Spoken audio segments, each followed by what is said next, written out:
Alright, this is Mike Fitzgerald back at the Syracuse Annual Horror and Sci-Fi Garage Sale. And earlier we were talking to you guys from Vulture Video about the reemergence of the VHS format, both watching films, old films on VHS, and creating new films on VHS. And I got Dan with me. Dan who? Dan Kinem. And Joel Smith. And these guys are working together, and what's the title on a documentary about VHS, the phenomena. What's the title of this called? Gesture Tracking. Here's a flyer. There's a flyer for it. Alright, so why were you guys inspired to create a documentary about what most people would view as an obsolete format? I mean, why aren't you guys watching everything on Blu-ray? Well, don't get me wrong, I love DVD, but I mean, I grew up with VHS, and it has a certain quality. Once I started realizing how many movies weren't released on DVD, how many cool and great movies weren't released on DVD, I was like, alright, I mean, the time is now. Like, some of these movies are just going to be lost forever if we don't, like, start talking about them more and start bringing VHS and, like, the collecting culture to the spotlight, basically. Give me an example. What's a film that has been lost that's only available on on VHS? Do we have anything here? Well, I mean, we put out a movie called Hell Roller, and that's only on VHS. But if you want a good movie or a better movie, The Wildlife, which is like a follow-up to Fast Times at Ridgemont High, Cameron Crowe wrote it. I mean, that's a great movie, and it's only on VHS. Also, Dennis Hopper's The Last Movie. That doesn't have a DVD release, and I mean, that's a masterpiece. So, I mean, horror is the main genre where a lot of movies have been lost. A lot of shot-on-video movies and, like, weird, obscure movies that that just slip through the cracks that people don't remember. But, yeah, I mean, there's a lot of popular movies, too, like I mentioned, that aren't on DVD. Well, I mean, won't these eventually just all be found? I mean, they're going to run out of old films, and there are companies who just bring back old films onto DVD. So why is that not the answer? I have no idea. He's not really.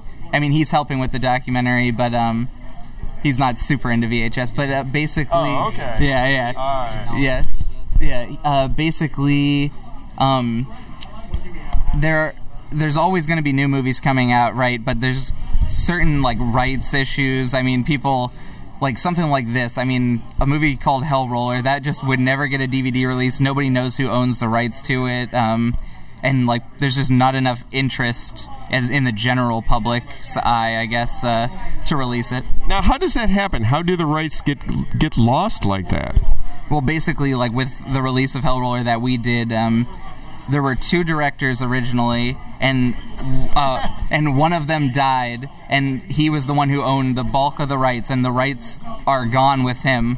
Like, nobody owns the rights currently, and so the co-director, we reached out to him to figure out if we would be allowed to release this movie, and he was like, yeah, go ahead, I mean, the rights are gone. Like, with the director went the rights. Like, I sold off my portion of it a long time ago, so, like, it's up in the air for whoever, like, grabs it, and we were like, okay.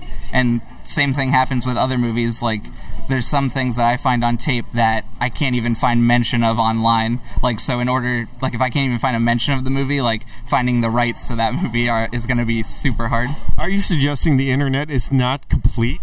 Right, yeah. I mean, I find new stuff every day that I didn't even know existed, so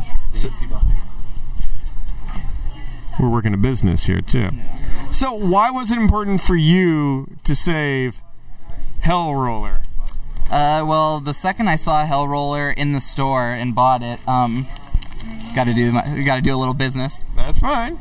Okay. All right, I'll start over. The second I saw Hell Roller in the store, I mean, it just stood out to me. A wheelchair killer. I was like, I need to see this. It's going to be terrible.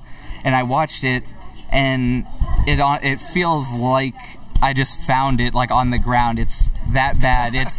I mean, it feels like somebody just made a really weird, like, avant-garde almost movie and just like left it in the trash, and I found it. Nobody had mentioned it. I couldn't find any reviews on it or anything, and like the more and more I watched it, which is amazing, I even got through it one time, but the more I watched it, the more I was just like mesmerized by it and wanted to find out more information on the people who made it and like more stuff about it. And I wanted more people to go through what I went through, basically.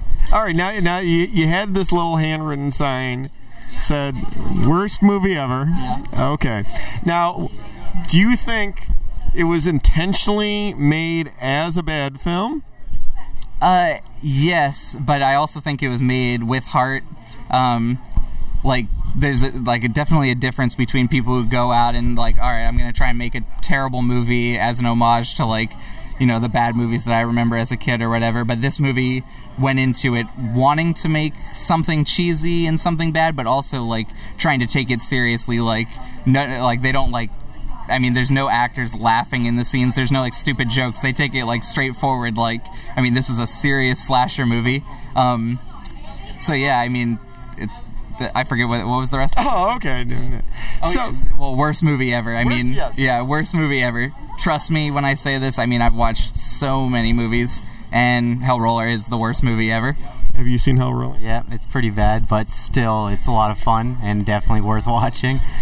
Is it the worst movie you've ever seen? I mean, it's pretty bad. I think there's worse, because I don't know, I get an enjoyment from this movie, which in my mind makes it not the worst, but technically it's probably definitely up there in the top like 3 worst movies ever, but still. How does it compare to Troll 2?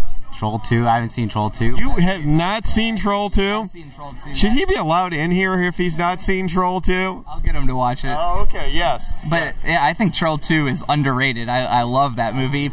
Yeah, people calling that one of the worst movies ever, I don't understand. That's so much fun. So you have started a Kickstarter campaign to complete, because you've already started your documentary. Yeah. So what do you need to do? I mean, what is this going to go towards, this campaign? What's this going to help you achieve? Well, we've shot about 1/3 of the movie so far. We got a bunch of interviews done in the Kickstarter. We started it so that we could raise money to collect all the rest of the interviews we need, and we reached the goal. It was $3,000, and we're going to do in about a couple weeks. We're doing a cross-country trip, well, actually around the country, and I've already started setting up a bunch of interviews. We got some really good things planned for it, and we're going to just go around the country collecting all these interviews, and then come back and start the editing process. Cool. Well, congratulations. I'm glad you were able to achieve your goal. And where, for our viewers, your site and where we can follow your progress in this project. Look up Adjust Your Tracking on Facebook. That'll have all the updates you need. And then also check out VHShitFest, VHShitFest.com. All right, cool. I've been following them myself and enjoying the ride these guys are on, and look forward to seeing your completed work. Thank you. Thank you, guys.